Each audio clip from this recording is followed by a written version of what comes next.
ఆకాకరకాయ fry టేస్టీగా ఎలా చేసుకోవాలో చూపిస్తున్నాను చూడండి. Hi hello welcome to my channel. నేను మీ లత. అందరు ఎలా ఉన్నారండి? బాగున్నారా? ఇవాళ మన వీడియో వచ్చేసి ఆకాకరకాయ ఫ్రై ఎలా చేసుకోవాలో చూపిస్తున్నాను. ఈ కాకరకాయలు అందరికీ తెలిసే ఉంటాయండి. వీటి పేరు ఆకాకరకాయలు అంటారు.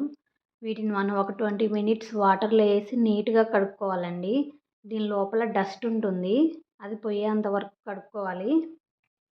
ఎండుమిర్చి, ఉప్పు, పసుపు, జీలకర్ర, కొంచెం చింతపండు, వెల్లుల్లిపాయలు, శనగపప్పు, ఎండు కొబ్బరి, మినపప్పు తీసుకోవాలండి.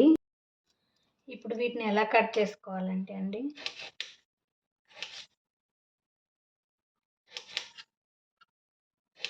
ఇలా చిన్న ముక్కలుగా కట్ చేసుకోండి. మనం దొండకాయకి ఎలా కట్ చేస్తామో చిన్న ముక్కలు అదే విధంగా కట్ చేసుకోవాలి.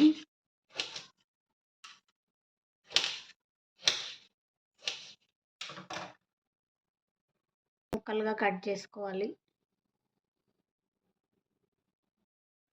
ముందుగా మనం స్టవ్ ఆన్ చేసుకోవాలండి. ఒక ప్యాన్ పెట్టుకోవాలి. శనగపప్పు వేసుకోవాలండి. వీటన్నిటిని డ్రై రోస్ట్ చేసుకోవాలండి. మినపప్పు వేసుకోవాలి.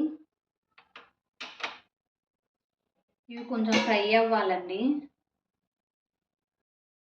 ఇవి కొంచెం ఫ్రై అయిపోయినాయండి. జీలకర్ర వేసుకోవాలి దీంట్లో. అలాగే ఎండుమిర్చి కూడా వేసుకోవాలండి. ఈ కూరకండి మనం కారం ఇంకేం వాడమండి. ఈ ఎండుమిర్చి నుంచి వచ్చిన కారమే మనం వాడతాము. అందుకని మీ టేస్ట్కి తగ్గట్టు మీరు ఎంత కారం తింటారో అన్ని మిరపకాయలు వేసుకోండి. ఎండు కొబ్బరి వేసుకోవాలండి. ఇవి ఫ్రై అయిపోయినాయండి. స్టవ్ ఆఫ్ వేసుకోవాలి. చల్లారాక మిక్సీ పట్టుకుందాం. సేమ్ అదే బాండీలో అండి జీలకర్ర, ఆవాలు వేసుకోవాలి. కరివేపాకు వేసుకోవాలి. పచ్చిమిర్చి వేసుకోవాలండి. ఆనియన్స్ కూడా వేసుకోవాలండి. ఇది కొంచెం ఫ్రై అవ్వనిద్దాం. ఇక్కడ ఆనియన్స్ ఫ్రై అయిపోయినాయండి.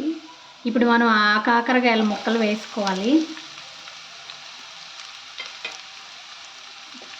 ఈ కర్రీ అసలు చేదే ఉండదండి. ఈ కాకరకాయలు చేదుగా ఉండవు. అందుకే మనం పొట్టు తీసుకోకుండా పూర్తిగా కట్ చేసుకొని వేసుకున్నామండి. టేస్ట్ చాలా బాగుంటుంది ఈ కర్రీ.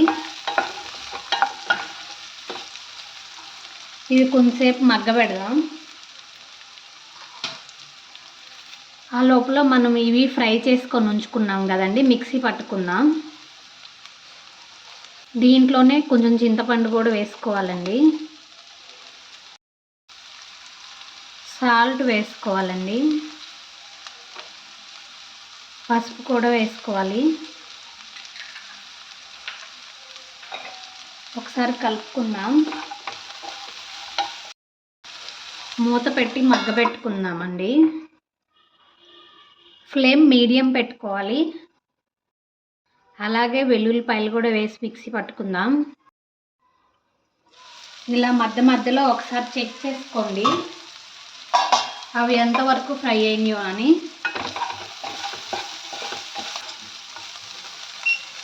ఇంకా ఫ్రై అవ్వాలండి. ఇక్కడ ఫ్రై అయిపోయినాయండి.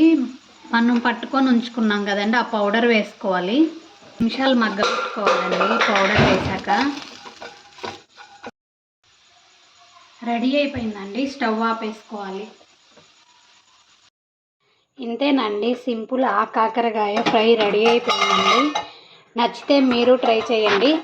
నా వీడియోస్ మీకు నచ్చినట్లయితే లైక్ చేయండి, షేర్ చేయండి, సబ్స్క్రైబ్ చేయండి, కామెంట్ పెట్టండి. Thanks for watching my videos అండి. Okay bye.